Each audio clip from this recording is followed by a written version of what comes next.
How many of you have never seen me be $6? So that's philosophy number one. Wait for the government to change the minimum wage. You say, well, that might take too long. Is there another philosophy? And the answer is yes. Okay. Here's the second philosophy. Wait for the company to pay you $6 an hour. Right? You get a review how often?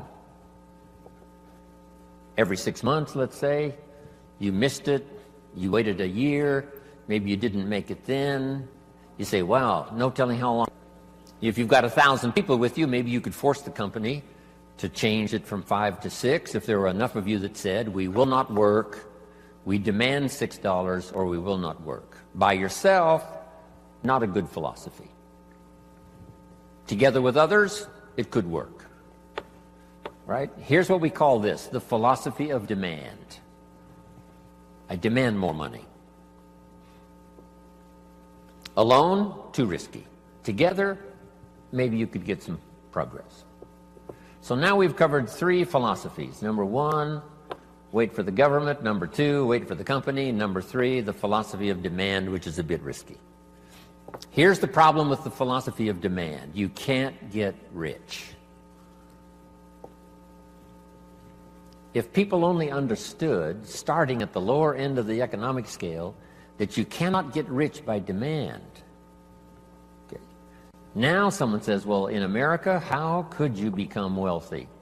And the answer is to develop a new philosophy. And let me give you that. It might be the best I've got for the whole day. It's called the philosophy of performance. The philosophy of performance.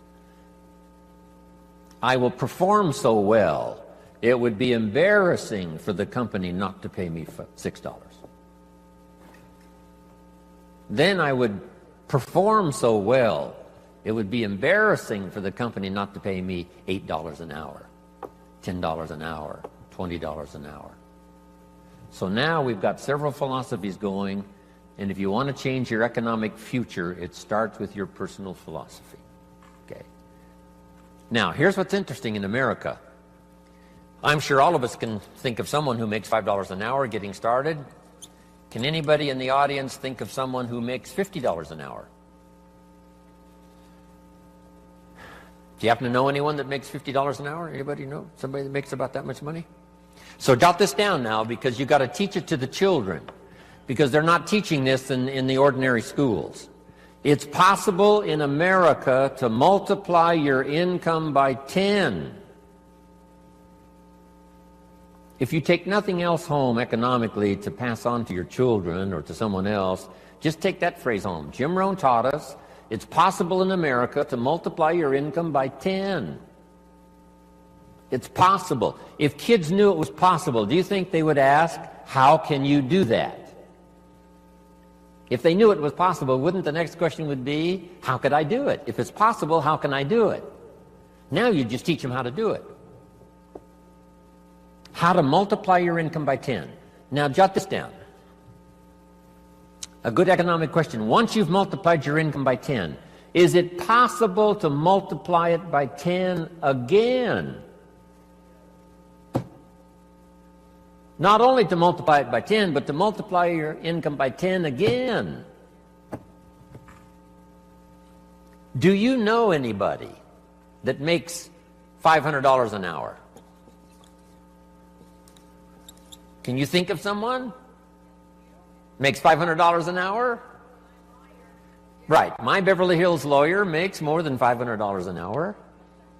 So jot this down. It's not only possible in America to multiply your income by 10, it's possible to multiply it by 10 again. Do you think kids would be excited to hear this philosophy? I'm sure they would. How can you multiply your income by 10 and then multiply it by 10 again? Now, if you multiplied it by 10 and then multiplied it again by 10, would it be possible? Would it be possible to multiply it by 10 again? Can you think of anybody that makes $5,000 an hour? What do you think I get paid? I mean, this is such exciting stuff. I'm a kid from the farms of Idaho.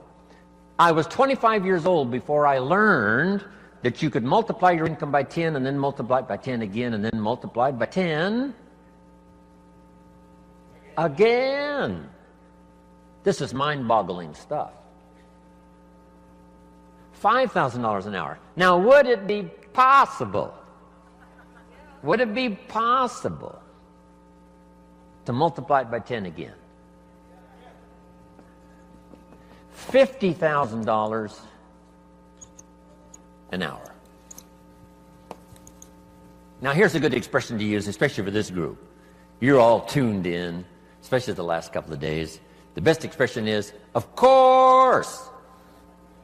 Could you multiply your income by 10? Of course. Could you do it again? Of course. Could you do it again? Could you do it one more time? $50,000 an hour. You know, I've lectured with General Schwarzkopf and Colin Powell. I had lunch once with Colin Powell a few years ago. Schwarzkopf gets about $65,000 for a 1-hour speech. $65,000. So how could you finally get to $50,000 an hour? Answer: become a general in the Army. Yes. And lead the troops in the Gulf War. But what I'm trying to say is the possibilities here, let's just say, are just unlimited. You can multiply your income by 10, then you can multiply it by 10 again, and you can multiply it by 10 again. Now, we're only talking economic values. There's all kinds of other values in terms of personal development, but this is it. Now, to climb this ladder, here's the possibilities. 63 million last year, one person earned. The possibilities, we would have to say, in our country, is what we call unlimited. Now, to climb this ladder as high as you wish to climb it. Jot this phrase down now, because I don't think I'll talk about anything more valuable than what I'm about to share with you. Here it is. To climb this ladder economically as high as you wish to climb it, here's all you have to do.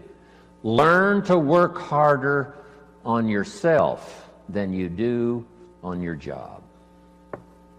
Learn to work harder on yourself than you do on your job. Once I understood that philosophy, it totally changed my life. I made my first fortune by age 32, starting at age 25. And I've made and lost a few fortunes since then. That one simple philosophy, that it's possible to multiply your income by 10, and then by 10, and then by 10, by 10. And here's the simple way to do it. Work harder on yourself than you do on your job. Here's how it was put to me. If you work hard on your job, you can make a living, which is fantastic. If you work hard on yourself, you can make a fortune, which is super fantastic. At age 25, I went to work on myself. The difference in my economic future was so startling, even in the early years, that I never went back to the old ways. I never went back to the old philosophy. I never went back to the old disciplines.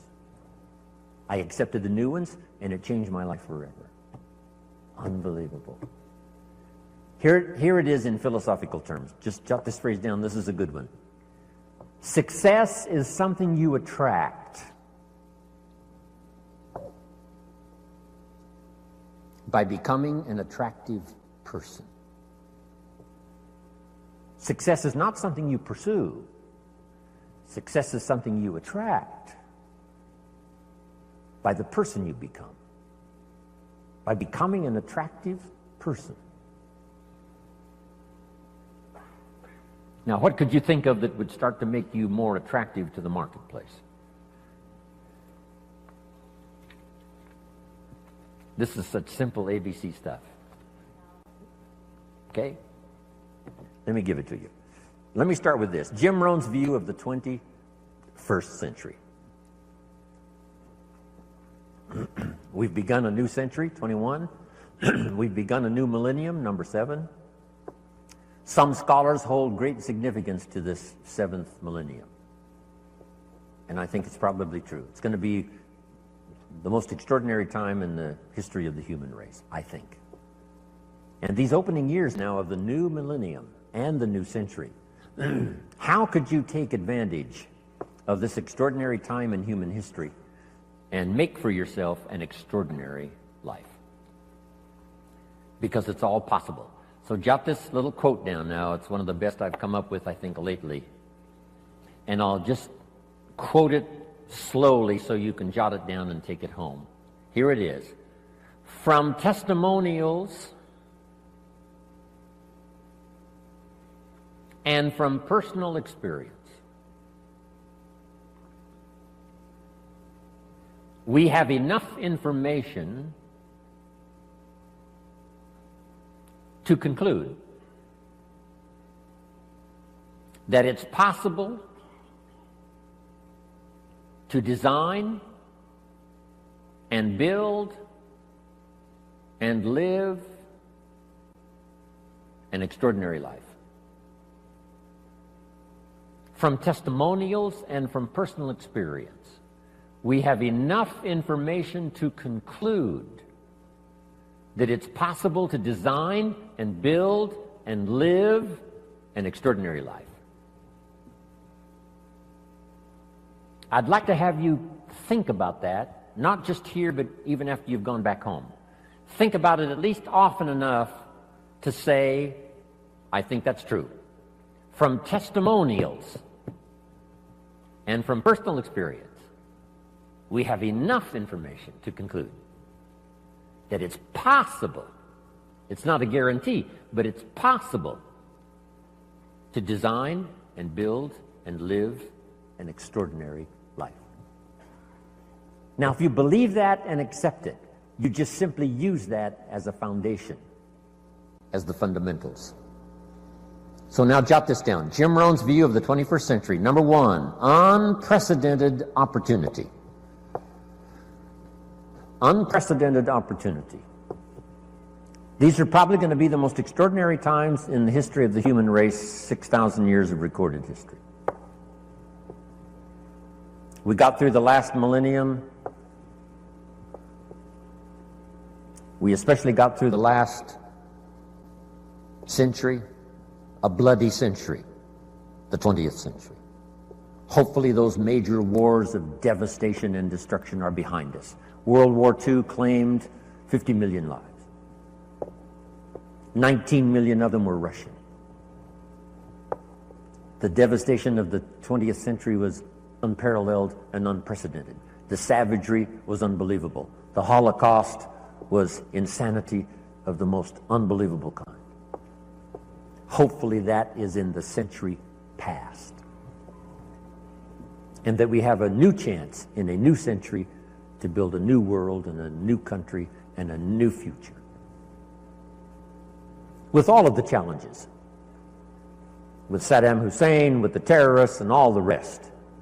Once the walls came down, about 12, 13 years ago, and I was just in Berlin the other day lecturing and had a chance to go to the Brandenburg Gate, Checkpoint Charlie, see part of the old Berlin Wall. Once those walls came down 13 years ago, the world now has forever changed. Because here's how the history of the human race reads. Opportunity mixed with difficulty. Sometimes more difficulty than opportunity. The history of the human race reads tyranny and liberty. Sometimes more tyranny than liberty. But now the world has totally changed. Since communism is on the run, the dictators, most of them are all gone. When I used to lecture years ago in South America, every country had a dictator. Now they're all gone. Castro and a few are left, but that's it. And they will soon all be gone. Within a short little period of the rest of our lifetime, all the dictators will be gone. A new wave of economic uniqueness, capitalism, free enterprise, liberty, freedom, democracy is absolutely sweeping the world. So for a long, dark time, there was more tyranny than liberty. Here's what is unique about this new Century 21. More liberty than tyranny. More freedom than oppression. This is an unprecedented time.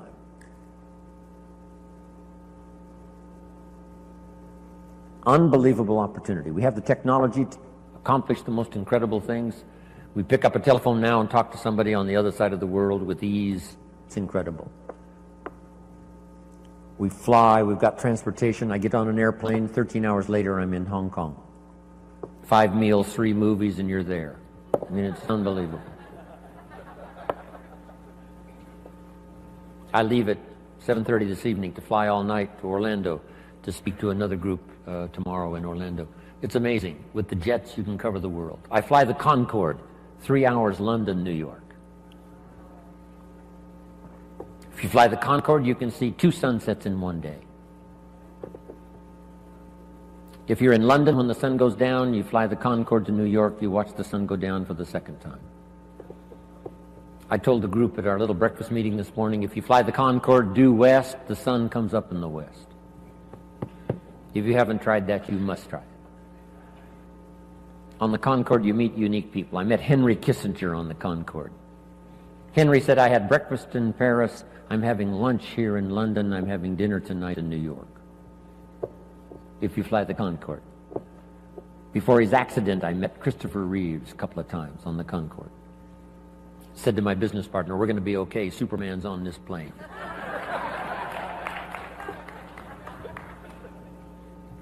This is unprecedented opportunity now, the 21st century and the beginning of the 7th millennium.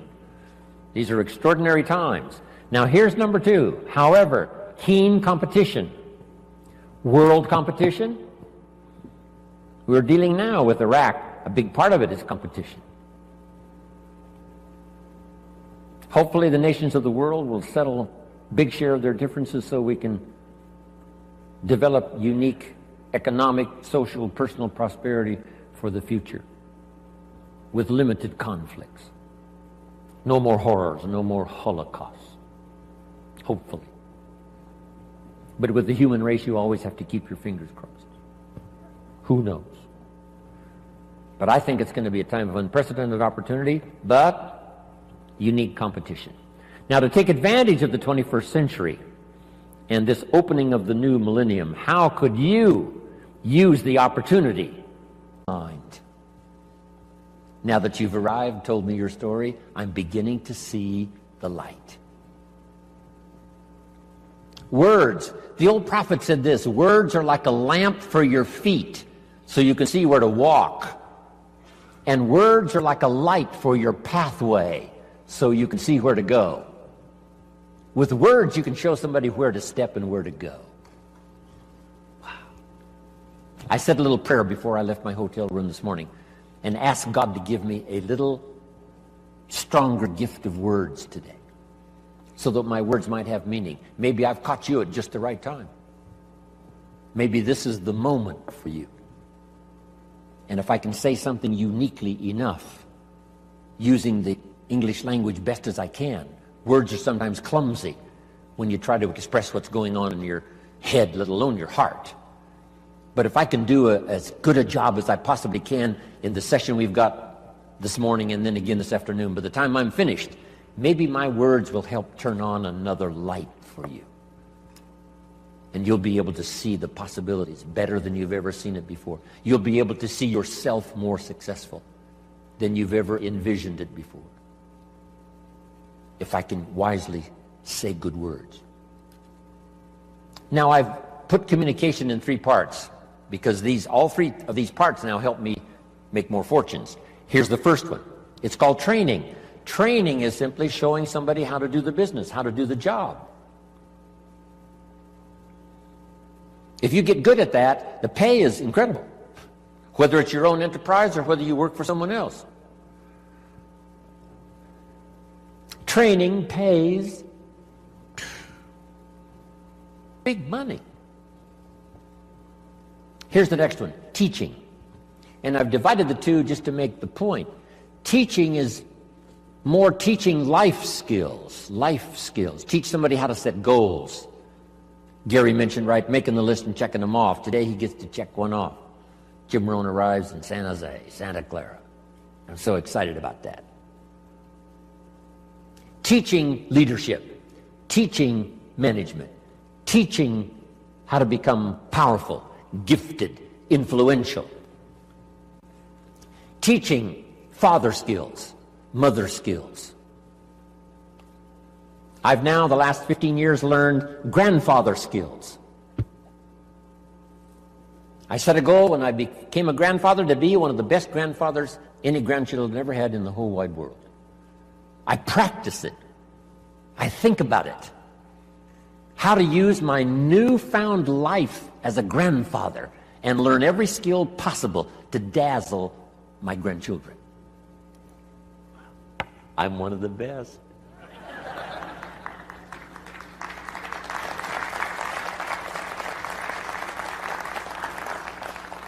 So teach people how to be good fathers, good grandfathers, good mothers, good leaders in the community.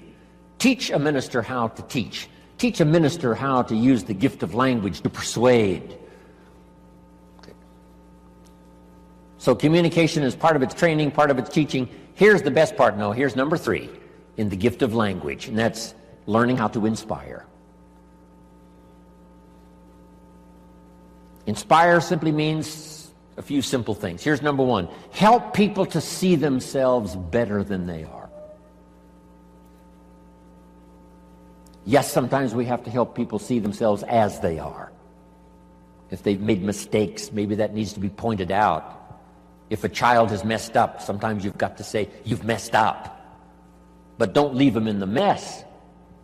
Now transport them into the future with the gift of your language. And inspire them with the person they can become by using the mistakes of the past to develop new disciplines for the future. A teacher I met when I was 25 years old had this unusual gift. He said, Mr. Rohn, if you keep learning as you're learning now, one of these days you'll walk into a room full of people and you'll hear someone say, there's the man. That's the man. That's the famous man. I thought, well, that could never happen for me. Sure enough, it did. He said, it will happen. And I think when I walked in here this morning, I heard someone say, that's him, that's the man, that's the famous man.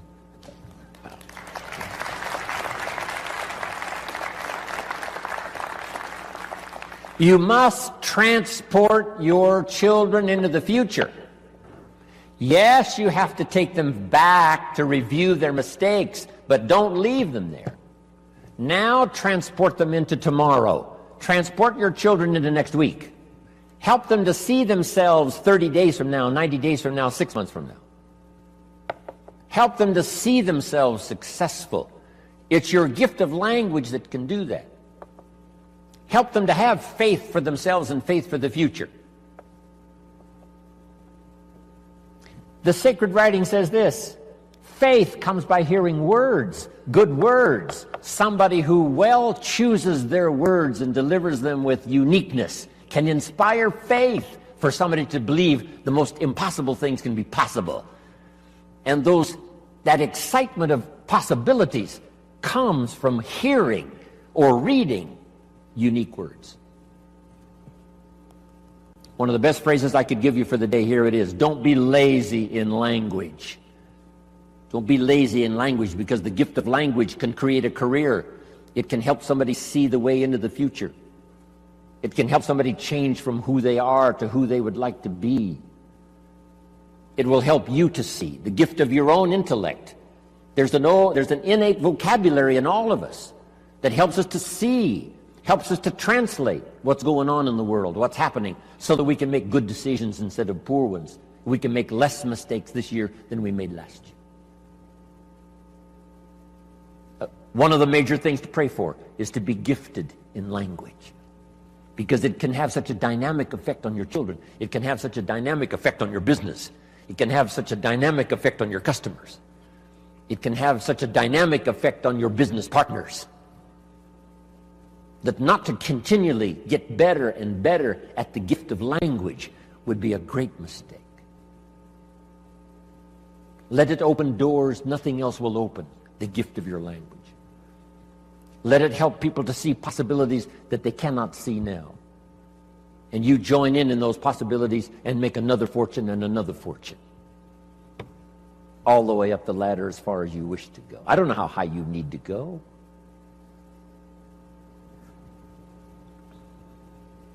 What were the instructions given to the first couple after the garden experience, Adam and Eve, according to the storyteller?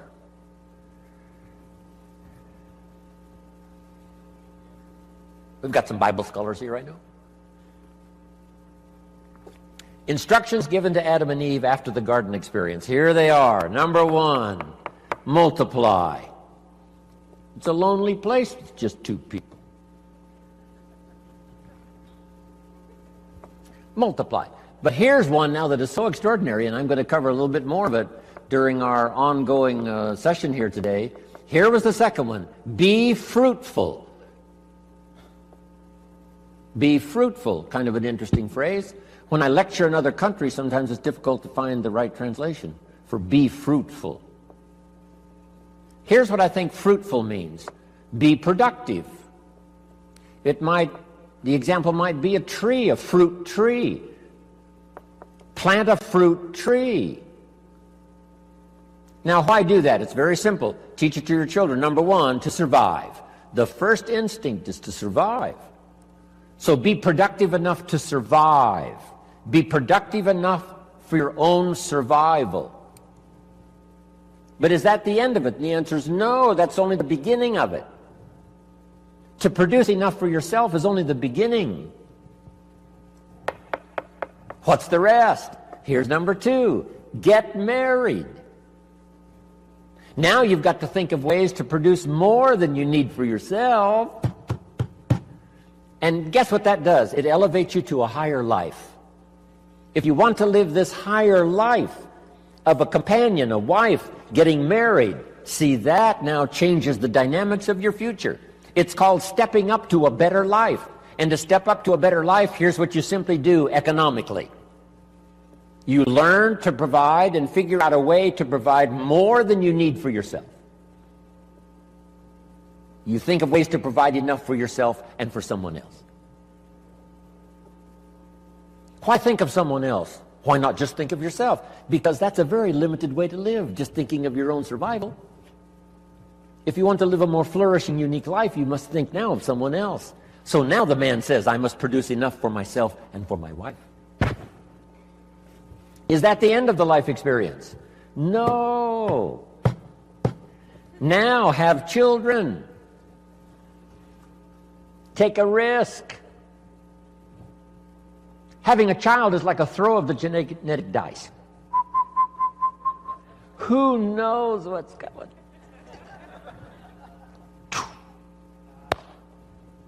See what happens. But now a man who now wants the experience of having children must now think of ways to produce enough for himself and for his family. Someone says, why do that? Why not just take care of yourself? Because that's such a beginning way to live. Survival is okay, but it's not the good life. Now take it a step further. Jot this one down. A man now figures out, because he's learned now, he's experienced, and he understands what life is all about. Now he figures out how to produce more than he needs for himself and for his family. Just jot the word down, more. Keep thinking more. How could I produce more than I need for myself and for my family? Someone says, why do that? And the answer is to live a higher life, because now you can be generous. Now you can support worthy projects. Is that it? No. Here's the next one. To produce much more than you need for yourself and for your family. Someone says, why do that? And the answer is to live this higher life.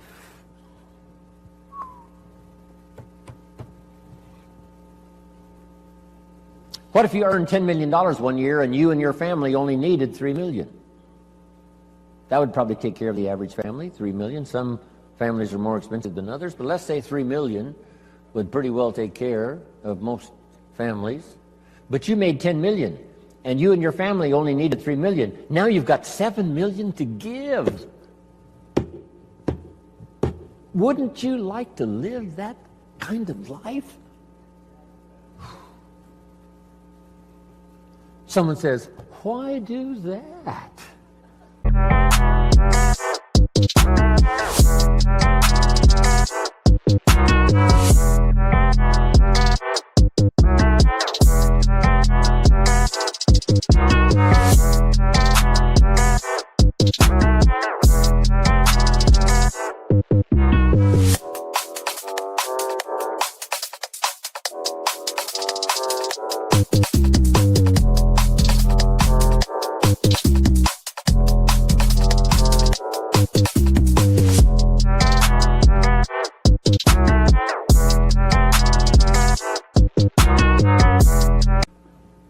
And the answer is, the possibilities of economics are so available that if you wish to, you can not only earn enough for yourself and for your family, you can earn more than you need for yourself and for your family, and if you really wanted to, you could earn much more than you need for yourself and for your family. Wow. Is that it? Let's take it one step further. Just jot this phrase down. Figure out a way to earn far more than you need for yourself and for your family.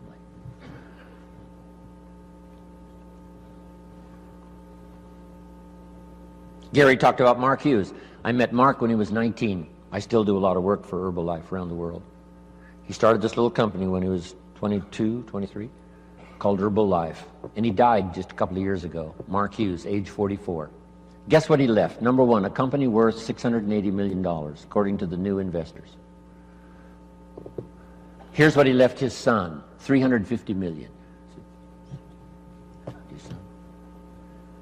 Estimated wealth he created for those who worked for him during the 20 years he was alive, about $3.5 billion. Imagine having the zest and having the wish and having the desire to create billions in wealth, not just for yourself, but for others. 350 million, nice little nest egg for your son.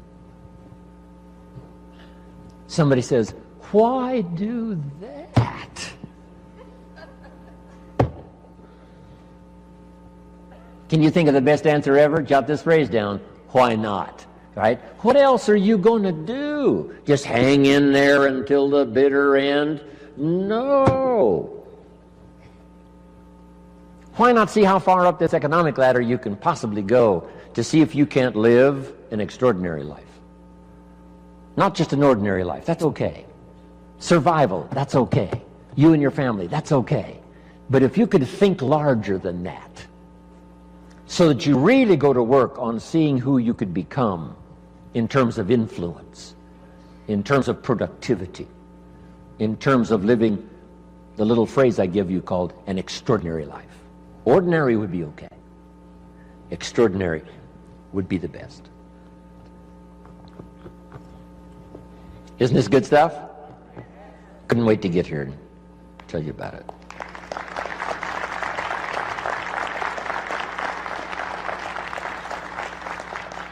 I could hardly wait to hear what I've got to say today.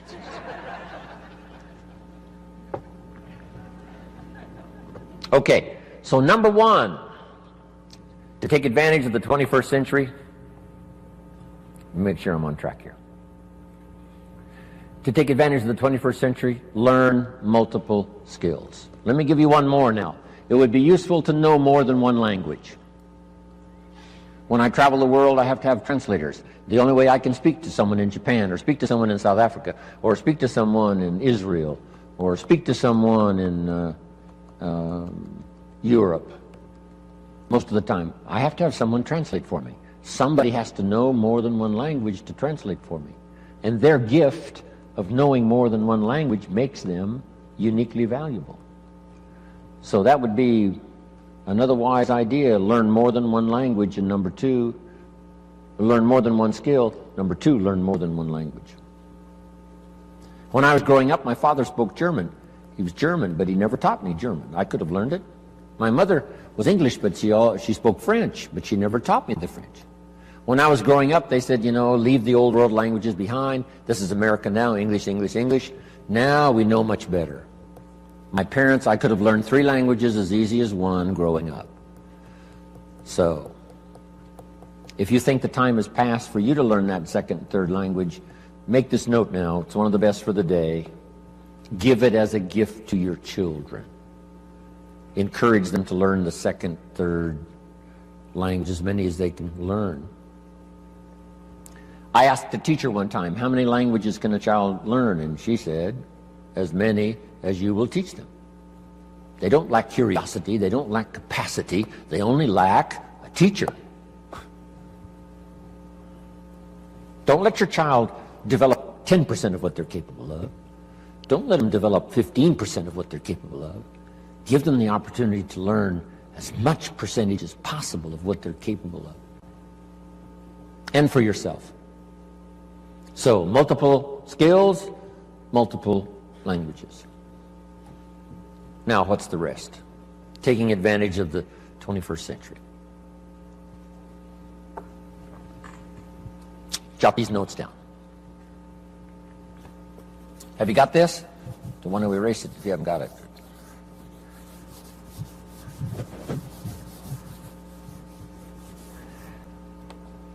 I've got 5 key things to talk about during my presentation for the day. 5 good basic ideas. These are called basics, fundamentals. And it's interesting that I only have 5. How many fundamentals are there to anything? Here's a good phrase, just a few, meaning anybody can learn them. There's just a few fundamentals to being healthy.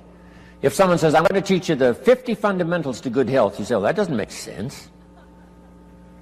There's not 50 fundamentals to have good health. There's just a few. 6, 7, 8, that's about it. If you want to learn to play basketball, you got to learn the fundamentals. How many fundamentals are there to the game of basketball? Just a few. 5, 6, if you become extremely gifted, maybe 7, 8, that's it. That's it. Now here's what's interesting also about fundamentals and basics. There's no new ones. I mean, this stuff's been around for a long time. So beware of someone who says we've got new truths. Say, no, truth is old. It can be, more of it can be discovered, but there's no new truth. If someone says, I'm manufacturing antiques, wouldn't you be a little suspicious? Say, no.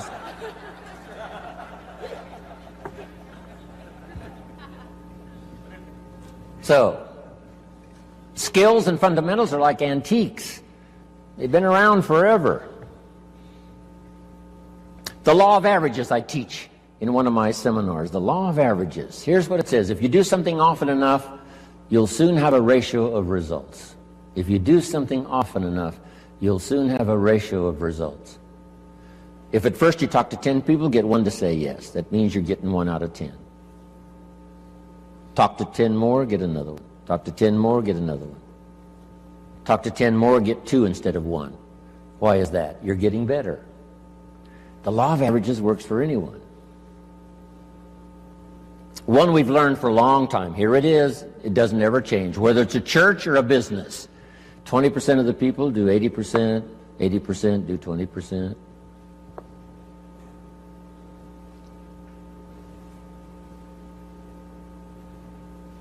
So here's what I learned in time management. You can spend 80% of your time with the 20%, not the 80%. You spend 20% of your time with the 80%, 80% of your time with the 20%.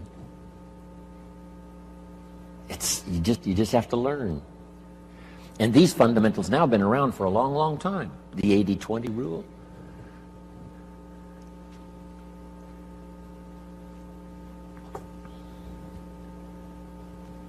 We bring products, tapes, books, videos, right? Things to buy for your ongoing education. We bring books and tapes and CDs, and we bring all that stuff for how many people? You say, well, you'd bring enough for 100% of the people. No.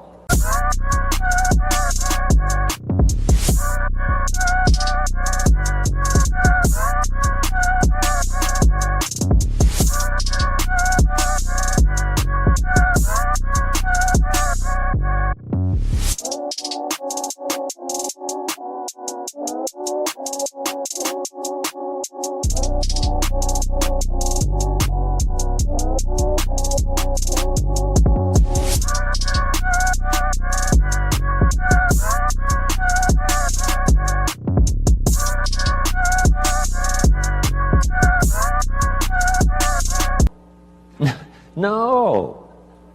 No. 20%. You bring all the stuff for the 20%, not the 80. Isn't that fascinating? 20%.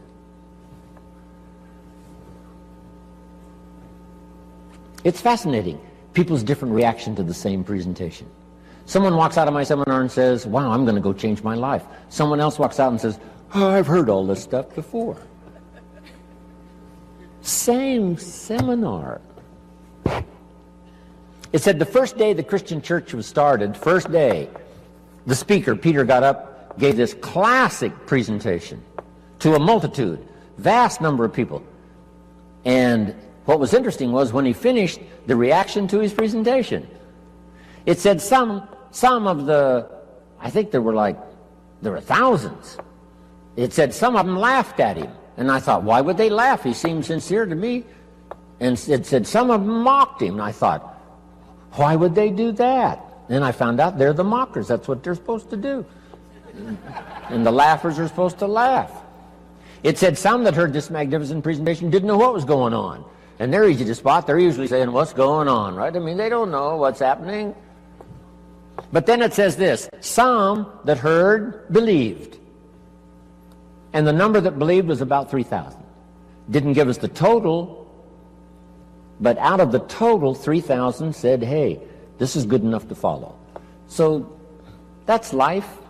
Once you learn the percentages, right? It's called the law of averages. It's one of the best studies. It's in some of my CDs and presentations. But now, let's talk about the fundamentals of life, the fundamentals of success. There's just a few. They're basic. It's like ABCs, which I deal with primarily, ABCs. So let's go through them. Here's number one. We've talked a little bit about it by way of introductory. It's called, one, your personal philosophy.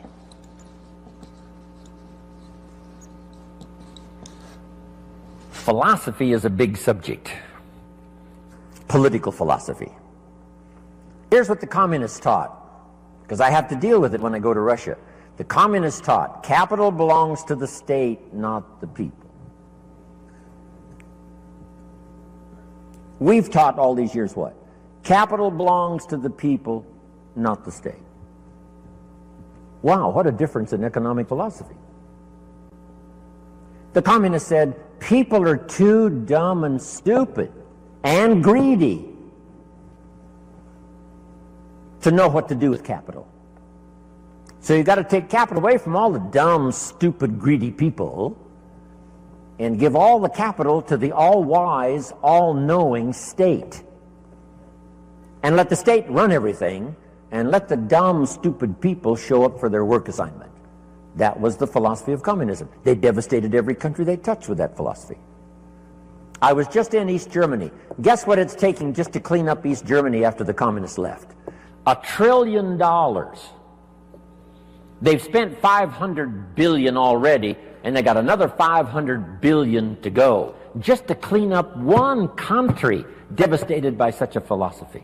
Capital belongs to the state, not the people. Wow. The consequences of philosophy are unbelievably either on the good side or on the bad side. Now, personal philosophy. You know, there's religious philosophy and spiritual philosophy, and there's economic philosophy and social philosophy. Okay? Economic, political, all kinds of philosophies, right? Where did we come from, and where are we going, and what is the meaning of life? Right? Philosophy is a big tent with many different divisions. But the one I want to talk primarily about today, and then expand from that, is your personal philosophy. So jot this down, one of the best notes for the day. Each person's personal philosophy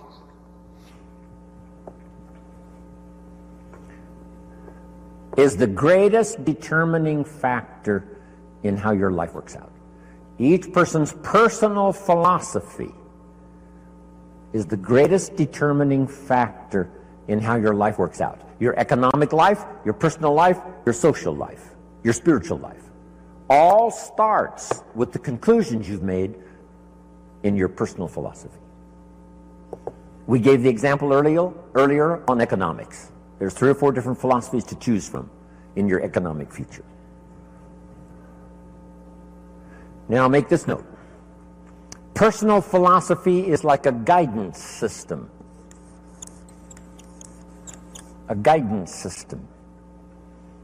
And it has to start early. When a child goes to school, they've got to have a pretty good guidance system working. And this guidance system does just 2 things primarily. Here's number 1. This guidance system helps you to see the dangers over here and try to minimize those or eliminate some of those. That's one of the first orders of human existence.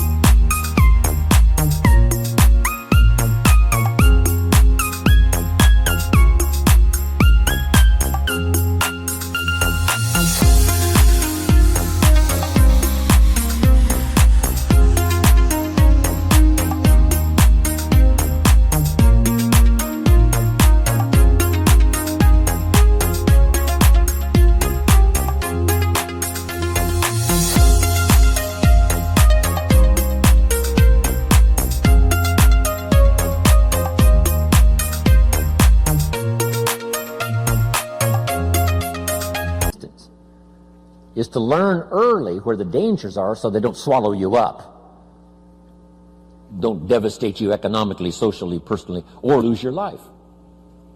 Kids have to get this guidance system working early to spot the signals of the dangers that could wreck their chances to live a good life.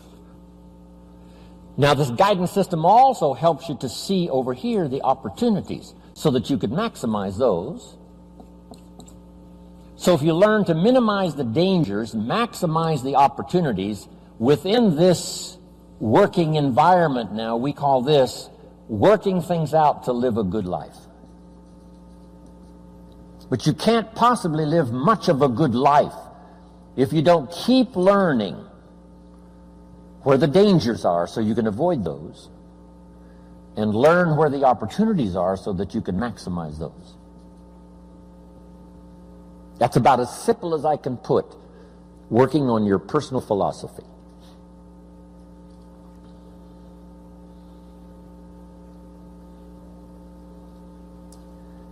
Now, why is it this way? Why is life both danger and opportunity? Here's the best advice I can give you. The storyteller probably gives us, more to think about than in detail. But here's what it seems like. And that's one of the best phrases to use if you're going to make your studies and try to come to some good conclusions. It seems like God wished to create for the humans he made a great adventure. Seems like.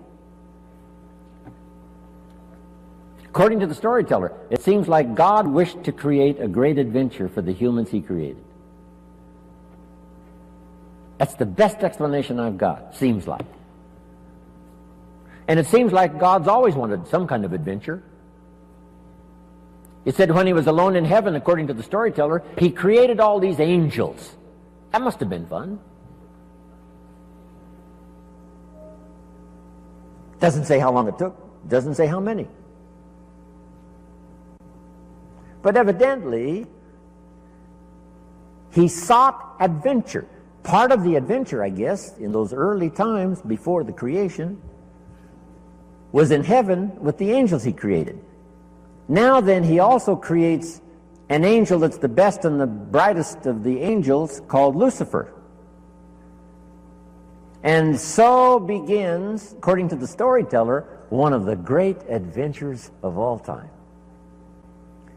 And along the way, the idea occurred to Lucifer that he could take over God's place, become God in his place.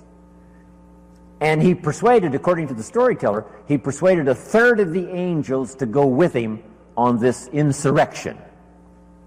So begins an unbelievable adventure. Seems like that's what God wishes. Some great adventure. Not just sit up there and float around on a cloud. Create some angels, create Lucifer. Lucifer persuades a third of the angels to go with him in insurrection.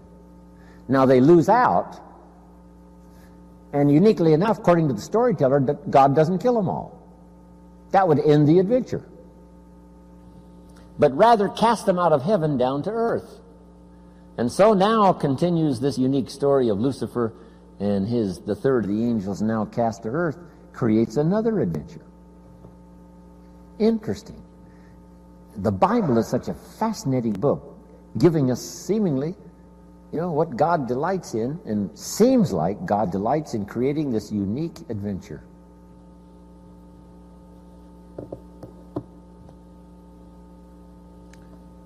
One of the ancient stories says God and Satan were talking things over one day.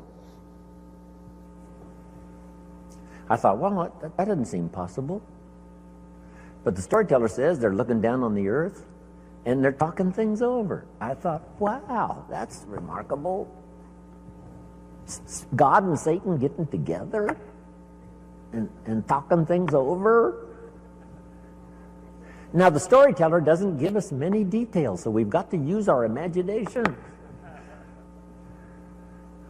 And on this particular occasion, God got to bragging on one of his favorite creation, his favorite persons, called Job. He said, Job and I have got this great friendship going. Job and I, we walk together. Job and I plan the future together. Job, Job, Job. Finally, Satan headed up to here with Job, Job, Job. And he said, yeah, God, Job, you've got a wall built around him. I can't get to him. God said, well, what would you expect? He's my favorite person. Of course, I got a wall built around him. Now, they're having this conversation. It's fascinating. Storyteller says, Satan gets this bright idea. Said, hey, God, let's try this. God said, what? If you'll take the wall of protection down from around your favorite friend, Job, he said, I promise you within a short period of time, your favorite friend will curse you to your face. God said, no, he'd never do it, not in 100 years, no matter what. Satan said, well, how are we going to know? Would you like to make a wager? It doesn't give us the details of the wager. But the storyteller says God picked up the bet and said, okay, let's try it. I'll take the wall down from around my special friend Job. You do your best. I promise you, no matter what you do, he'll never curse me. Satan said, the bet is on. According to the terms of the wager, God did take the wall down from around his special friend Job, and Satan then does one of his all-time famous numbers. According to the storyteller, first Satan took his wealth, stripped him of his wealth. Satan said, that'll do it. Where's your friend God? He didn't curse God. Satan said, well, number two, took his health. Blow number two. Surely now he'll curse his friend God. No. Blow number three, and the worst, took his family. His health, his wealth, and his family. Gone. Satan said to God, here's where he does it. And sure enough, Job's wife comes along and says, Job, looks like your friend God has long forsaken you. You might as well curse him and die. And Satan said, here's where he does it. And God says, well, he hasn't talked yet. And while they both listen, Job says, never would I curse my friend God no matter what happens. God said, I knew it. I knew it. And picked up the bet. Whatever it was, doesn't tell it.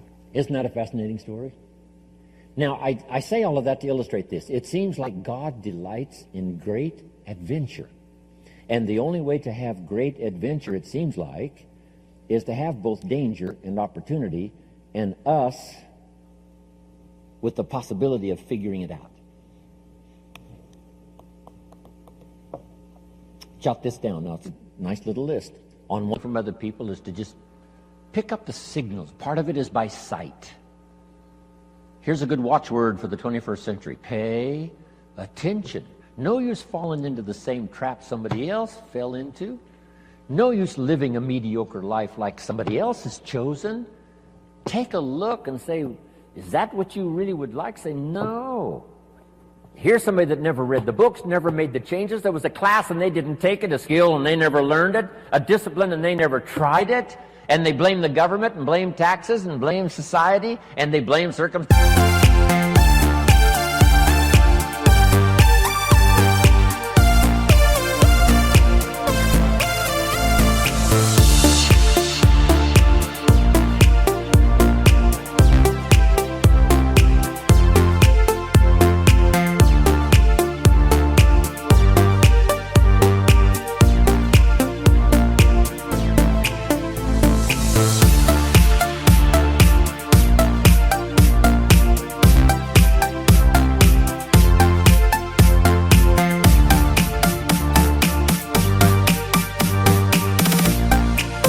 And all the rest, they don't know. And the key is, watch carefully. Don't you fall into that same trap.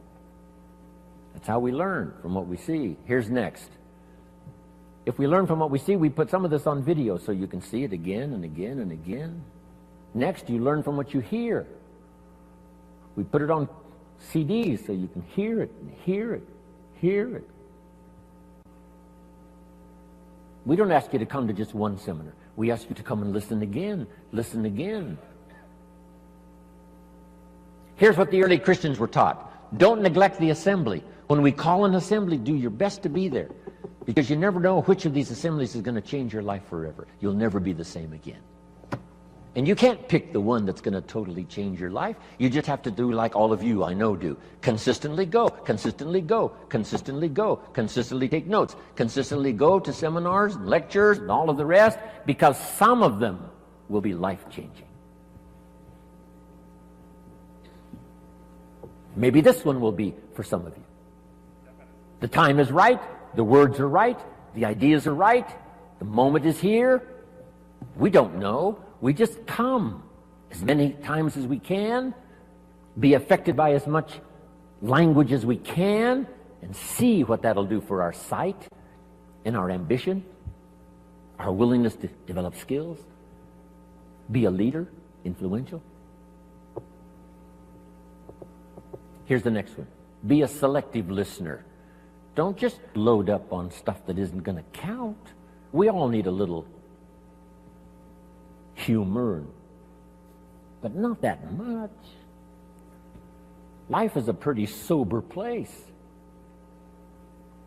It's life or death. It's success or failure. It's flourishing or mediocrity. This is a serious matter. So, make sure that what you listen to gives you the full range, a good diet of things to listen to. The positive, yes, but the negative also. We need to hear it from both sides. Okay. Years ago, I saw an advertisement once on Roseanne. Tune into Roseanne, white chicks talking trash. I thought, oh, America needs more of that. Now, you don't need much of that. White chicks talking trash.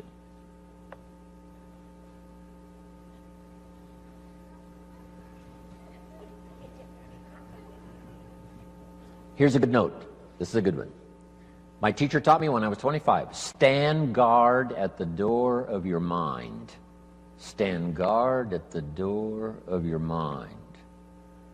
And you decide what to listen to, what not to listen to. How much time to give to what.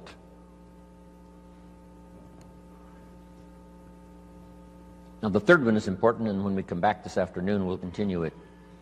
But here's number 3. Read all the books.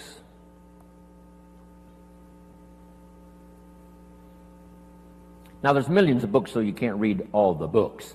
But here's what I mean by read all the books.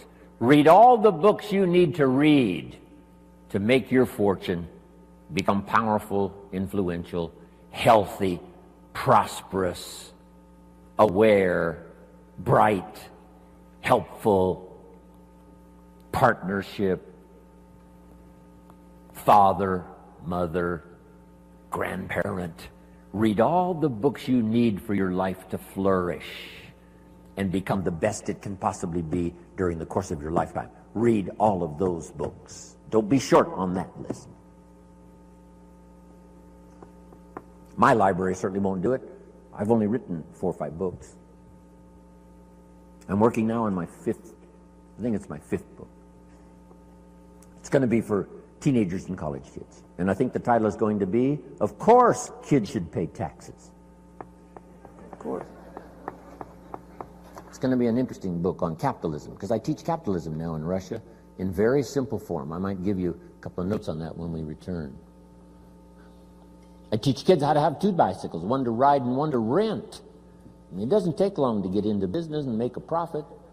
Here's what changed my life and helped me make my first fortune. Jot this down. The philosophy that helped me make my first fortune. Profits are better than wages.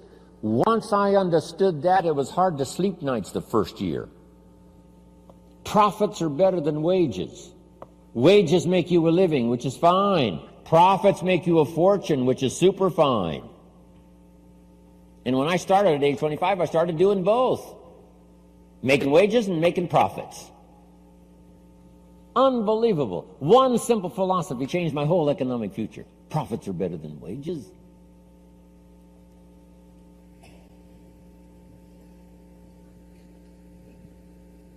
Read all the books necessary. Now I'm going to give you some that started my library. I've got one of the best. If you saw it, you'd be impressed. Haven't read everything in my library, but I feel smarter just walking in it. Right. Okay, Gary, where are you? Enough for the first go-around here. We'll be back this afternoon with some more. Thank you for your patience. Appreciate it very much.